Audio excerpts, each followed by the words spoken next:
Mbifurije igitondo cyiza bakunze b'Ishya News TV, twizere ko buri wese akomeje kuramuka neza. Abageze ku kazi mbifurije akazi keza, abagiye gushaka amaronko ndetse n'amaramuko mbifurije guhamuka ronka, mwese twizere ko rwose mukomeje kugira ibihe byiza. Turi mu gitondo cyo kuwa kane rero ku itariki 14 z'ukwezi kwa munani umwaka 2025.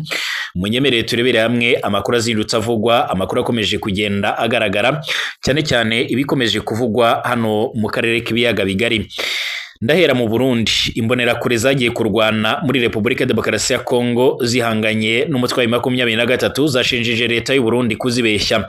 Ni amakuru yamaze kujya ahagaragara ku bw'amasoko yacu, bamwe mu baganira na COS Medias Burundi bavuga ko bagiye ku butaka bwa Kongo nyuma yo guhabwa imyitozo cyangwa se imyimenyerezo y'igihe gitoya, ariko kandi bakaza kwizezwa kuzajya bahabwa amahera 500 y'amadolari ya Amerika cyangwa se amajana 5 y'amadolari ya Amerika, ndetse bagahabwa n'ibiribwa cyangwa se imfungurwa, ndetse bakazajya by'umwihariko bafashwa ku ruhande rw'imiryango yabo bitewe n'uwaguye kuri uru rugamba. Icyakora izi mbonerakure zirafishe zifite agashavu kenshi cyane nyuma y'uko zivuga ko rwose nta kintu na kimwe ndetse zitigeze by'umwihariko ziraronswa ibyo muri ibyo byose zasezeranyijwe. Ibi rero byongeye gutuma mu Burundi haba urwikekwe by'umwihariko ko hashobora kwaduka urugomo, nyuma y'uko n'ubundi hasanzwe ari ahantu hakunze kugaragara ibibazo bigiye bitandukanye. Turabegera ko mu buryo burambuye. Turagaruka kandi ku nama yahuje Perezida Paul Kagame ndetse na Tshisekedi, harimo n'abandi bategetsi, ariko kandi ubwo nabahuriye muri East African Community ndetse na SADC. Banareberaga hamwe rero uburyo ibikorwa byo ku butaka bwa Kongo bihagaze nk'uko bigaragara. Turagaruka ku rubanza rwa Constantin Mutamba n'andi makuru akomeje kugenda avugwa ku bikomeje kuvugwa ku mugambi kuri igisirikare cya Uganda, General Kayinero Muhozi ndetse n'ibindi byinshi. Mwaramutse neza mwese, tubaye ikaze ku badukurikiye bari mu Burundi, abari mu Rwanda, abari hirya no hino mu isi. Mukande subscribe kugira ngo ibintu birusheho kuba byagenda neza, hanyuma kandi mutange ibitekerezo munyuze mu mwanya w'ibitekerezo, ubundi ibiganiro byacu munabisangize ku nshuti zanyu. Ikaze kuri mwebwe mwese rero, reka turebere hamwe akomeje kugenda avugwa cyangwa se akomeje kugenda agaragara muri kino gitondo.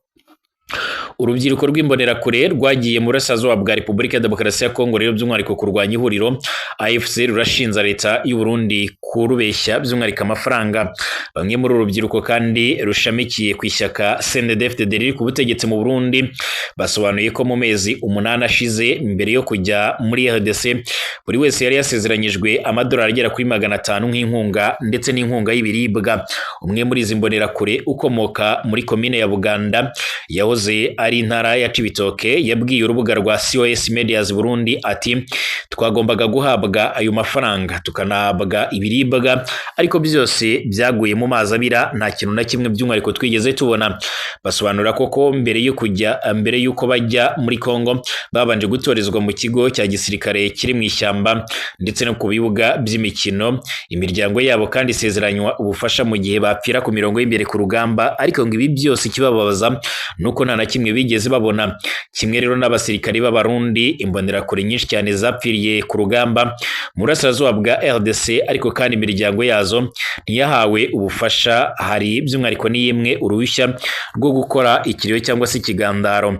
Nyuma yaho zimwe rero mu mbonerakure zitashye abaturage bo mu bice zasuyemo kandi bafite impungenge ko zishobora kubagirira nabi ndetse no kubiba. Gusa umwe rero mu ofisiye bakuru yagize ati uzakora icyaha wese azahanwa n'itegeko.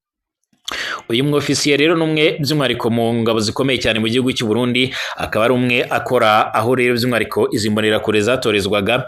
Uyu we yenenze kugira byinshi atangaza, cyakora avuga yuko uzagerageza kugira icyo akora ashobora kuzahanwa. Ingabo z'u Burundi kandi zatangiye gukorera muri RDC ku mugaragaro by'umwihariko muri 2022 ubwo ibihugu byombi by'umwihariko byagiranaga amasezerano y'ubufatanye mu bya gisirikare. Mbere yaho zajyaga mu ibanga zikajya by'umwihariko kurwanya imitwe irimo rero Red Tabara ndetse na Foreb nk'uko bigaragara.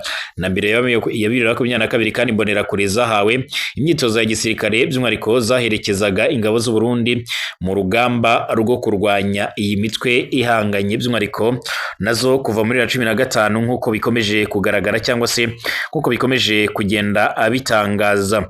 Hanyuma kandi reka nkomereze ku yandi makuru akomeje kugenda avuga yuko umugaba mukuru w'ingabo za Uganda General Kainerugaba Muhoozi yatangaje ko intambara yo muri burasirazuba bwa Repubulika Demokarasi ya Kongo by'umwihariko niyongera kukaza umurego igihugu cye by'umwihariko kizarengera inyungu zacyo nk'uko bigaragara.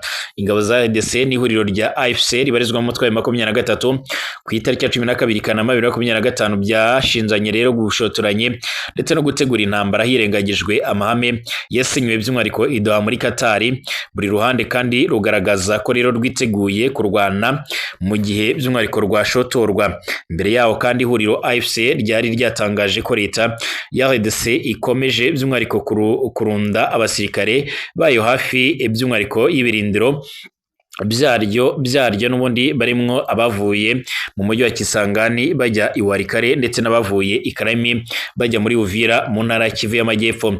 General Muhoozi ku itariki ya 13 ubwo ni ku munsi w'ejo kwa gatatu yatangarije ku rubuga nkoranyambaga rwa Gisibwe ni kuri konti ye ko iyi ntambara iramutse yongeye kuba rero by'umwihariko Uganda itazazuyaza mu kurengera inyungu zayo. Uyu musirikare kandi yatangaje ko kuba umuryango wa Afurika y'Iburasirazuba East African Community warahe mu biganiro byabereye i Doha ari ikosa bikomeye cyane.